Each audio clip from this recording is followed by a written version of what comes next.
Les gens sont bourrés d'a priori, gavés de jugements, remplis de phrases toutes faites, comme si parfois confrontés à la nouveauté d'une attitude, leur logique vacillait au point d'aller puiser dans un jadis archaïque des lieux communs abscons et des remarques sans fondement.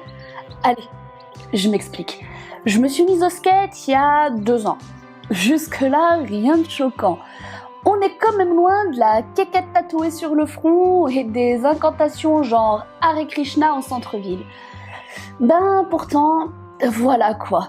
Moi qui étais toute contente, ils m'ont tout gâché. Enfin, ils ont essayé plutôt. Mais déjà le fait d'avoir essayé, c'était moche. Alors oui, j'ai acheté un skate. Et à mon âge en plus. Non mais t'es pas sérieuse là. On se met pas au skate à 24 ans. C'est du grand n'importe quoi. C'est un truc d'ado. Et puis t'es une fille et en plus t'as vu comment tu te fringues là. Alors ok, à cette époque j'étais juriste et donc oui forcément j'étais quotidiennement habillée en robe et talons hauts. J'avoue ne pas trop avoir trop compris ses réactions sur le coup. J'avais l'impression qu'on me prenait pour une alien et je ne voyais pas pourquoi. Donc ce flot de réflexion désobligeante m'a interpellée. En clair, sous prétexte que je suis une nana, s'habillant d'ordinaire d'une certaine façon, répondant à certains codes, dans quelle mesure n'aurais-je pas été crédible sur une putain de planche à roulettes? Et merde, si ça me plaît à moi de faire ça, ça dérange qui, bordel? En vrai, ce que j'ai pu entendre ne m'a pas du tout arrêté, loin de là. Et de toute manière, on aurait pu me dire, bien pire, que ça n'aurait rien changé et ça ne m'aurait pas freiné. Vous savez pourquoi? Tout simplement parce que c'était en moi. C'était latent. Et puis, c'est devenu présent, comme un impératif irrépressible. Je ressentais cet appel du ride, ça résonnait de plus en plus.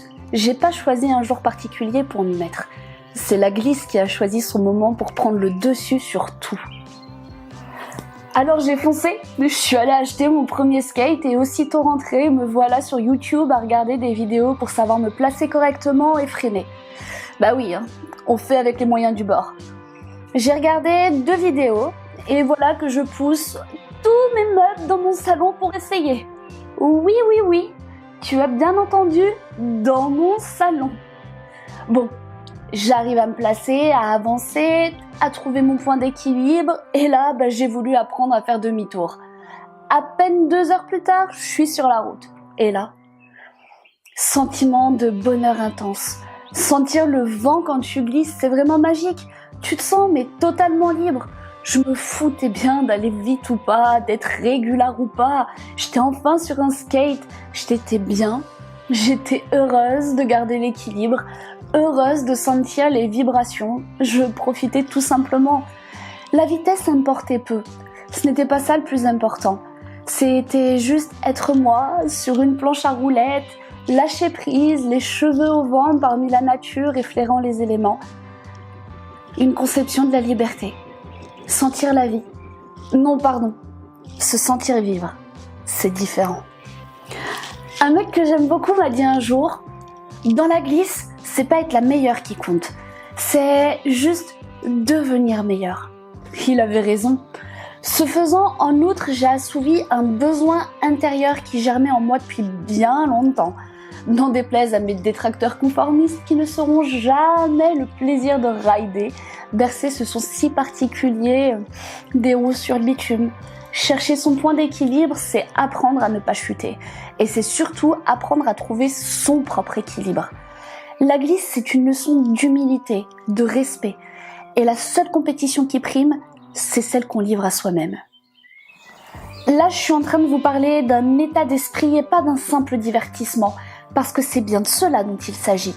Que ce soit sur un skate, un snow, un surf ou un paddle, l'esprit reste identique. Allez, j'explique un chouïa. Depuis que je fais du skate, il y a une chose qui m'a frappée. Chez moi, il n'y a pas de belles pistes cyclables avec un panorama de dingue, certes, mais j'ai tout de même des yeux pour observer ceux qui m'entourent et si rider développe l'essence, la vue est prépondérante et malheureusement l'odorat aussi. Et du coup, je me rends compte à quel point l'être humain est dégueulasse. laisser tes déchets partout alors que t'as une poubelle 100 mètres plus loin, laisser les excréments de ton chien, c'est récurrent et tant pis si les autres sont pas là pour subir. Mais à quel moment tu vas comprendre que la nature n'est pas ta poubelle et que c'est pas à ta mère ou à ton conjoint de nettoyer ta merde? Non, j'ai pas envie de vivre dans une poubelle géante avec la couche du petit dernier en bord de route et la canette de croc abandonnée sur le bitume. Et le pire, mais le pire, la plage. Putain, la plage quoi. La nature est belle, l'océan est sublime, sauf que bon, avec des comportements pareils, les gens détruisent tout. Et dans quelques temps, nous n'aurons plus toutes ces magnifiques choses, sans parler des espèces qui les peuplent. Alors quand je vois un déchet, je ramasse et je vais le jeter. Quand je suis à la plage, j'ai toujours une poche à déchets dans mon sac pour l'acheter en fin de journée et je passe un moment à ramasser ce qui traîne, car oui, je respecte l'environnement et que pour moi c'est vraiment important. Et tu vois, à mon sens, l'esprit de la glisse, c'est ça. C'est bien plus important de ramasser des déchets sur la plage que de chercher absolument à surfer la plus grosse vague. Quand j'étais à Arcachon, j'ai constaté que les locaux étaient propres, soucieux de leur environnement. Par contre, oui, j'ai eu honte d'être une touriste parce que leur comportement m'a outrée. Ils sont en vacances dans un lieu paradisiaque et ne respectent rien ni personne. Ils sont les rois du monde. Mais sérieux, les rois de quoi une fois qu'ils auront niqué leur royaume? La plage devient une poubelle à perte de vue et l'océan charrie leurs déchets. Alors oui, j'ai eu honte d'être une touriste, honte de voir à quel point l'être humain pouvait être tellement con et tellement crade. Alors s'il te plaît, que tu rides ou pas, respecte l'environnement si tu veux pouvoir continuer à vivre dans un bel espace naturel, à profiter de la plage, à manger du poisson. Et incite les gens à faire de même parce que sinon bientôt tes vacances tu les passeras sur des plages artificielles creusées dans du béton en bord de fleuves pollués. Donc voilà, c'était parti pour l'esprit de la glisse et je me suis laissée emporter par mes émotions et au final, c'est un coup de gueule. Allez, m'en tenez pas trop rigueur, la semaine prochaine je vous mijote un truc sur ma première expérience en paddle. Alors rendez-vous la semaine prochaine et ose rider et surtout ose le dire.